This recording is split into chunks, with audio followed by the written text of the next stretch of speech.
Hello and welcome to yet another episode of the What's New on the Net.com podcast. Pretty excited to be here myself. I am your host as usual, Saurabh Gaswala in the studio, and today is Sunday, February 6, 2022. Come with me as I take you on the weekly journey of the most important and useful headlines from the world of technology. But before I do that, I have an announcement to make. Earlier in the week, we launched a new segment for our subscribers. Yes, listen carefully, only for those who subscribe to this podcast first. It's called the 2-Minute Mic segment. Now this one is pretty straightforward. If you are a founder of a CEO or CTO of any kind of tech business anywhere in the world, subscribe and come on this podcast to say your piece, mind you, without any interruption, for as much as 2 minutes. So how's that, eh? For that matter, if you can prove to us that you are a tech nerd of any kind, a blogger, writer, influencer, just about anybody from the world of tech, subscribe and get your 2 minutes of fame. So what are you waiting for?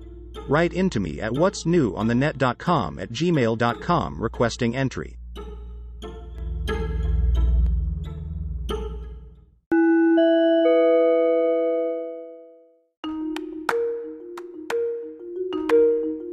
Without doubt, the biggest tech story this week was of how the world's largest network, Facebook, was slowing down. This saturation was bound to happen someday. Meta announced Wednesday that its daily users fell for the first time ever in a quarter, along with lower than expected ad growth. The news immediately sent its stock plunging by as much as 20%. And of course, the news generated massive uproar on social media, including on Facebook, Insta and such. And memes and tweets. The whole world, it seemed for a minute there, was only talking of the downward turn. Meta revealed that the main Facebook app lost 1 million daily users in North America, where it makes the most money from advertising. Despite Facebook's rebranding to Meta, its stock dropped so much that it wiped out roughly $200 billion in market value. The massive drop is proof that the company's core business of social media is suffering. Furthermore, user growth across Facebook, Instagram, and WhatsApp was essentially flat last quarter, according to the fourth quarter earnings report.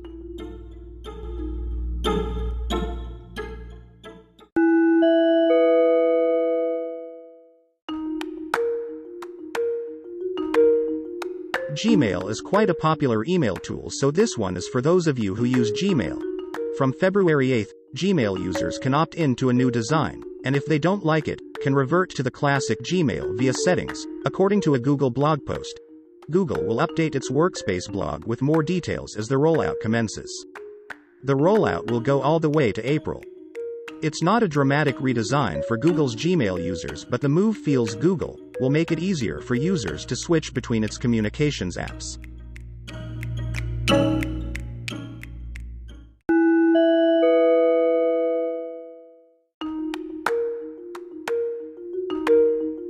Software and hardware bug hunters love finding loopholes and vulnerabilities in order to win some prize from big tech.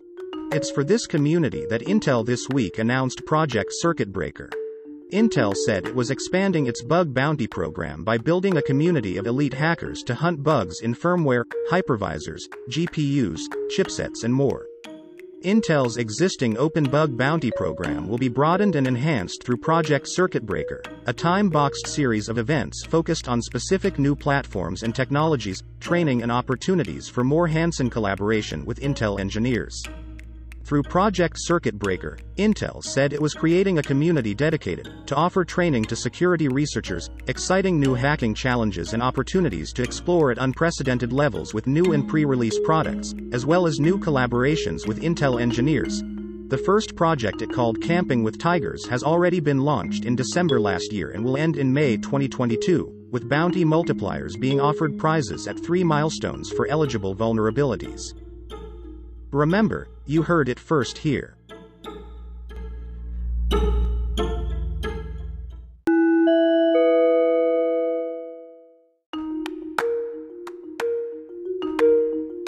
For long, Indians have been asking that the Indian government legally recognize cryptocurrency. To date, there's no law in India on this.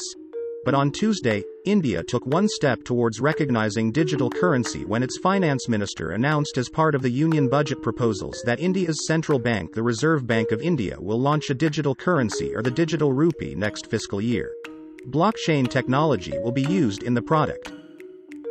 The minister has also proposed a 30% tax on income from transfer of virtual digital assets such as cryptocurrencies and NFTs. She also proposed a tax deduction at source on payments made related to purchase of virtual assets to capture details of all such transactions.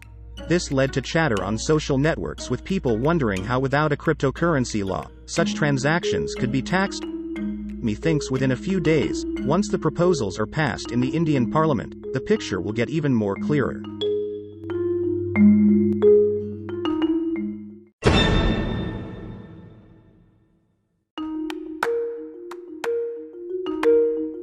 Here is a shout out to founders, co-founders, CEOs, CTOs and C-suite guys of tech unicorns, businesses and startups around the world.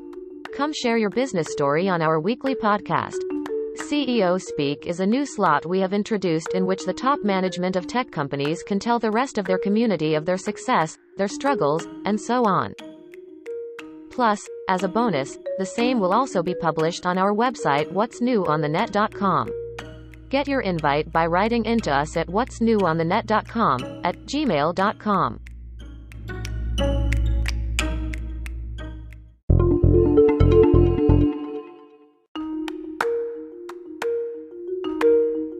As you may have realized from that announcement, a lot of exciting things are happening on this podcast, so I request you to jump straight in. And don't forget to like, subscribe and download. Now to our next segment, the one on startups. Earlier this week I reported on the birth of a new internet browser. Called Island, it was not born overnight but took 2 years to build in stealth mode before the wraps were pulled off. Island works on the premise that businesses in post-pandemic environments are looking out for a browser that helps balance remote and hybrid workforces. It's big on cybersecurity, and has productivity features that mainstream alternatives such as Google Chrome and Microsoft Edge do not offer, or so it claims.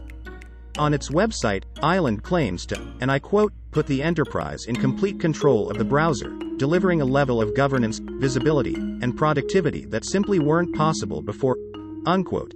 By doing so, the browser will become a centralized hub for protecting the user, data, and network. Headquartered in Dallas, USA with research and development in Tel Aviv, Island is led by co-founder and CEO Mike Fay, previously president and COO at Symantec and GM and CTO of McAfee, along with co-founder and CTO Dan Amiga, inventor of web isolation technology and previously founder and CTO of Fireglass. If you want to know more, go over to whatsnewonthenet.com to read my report there.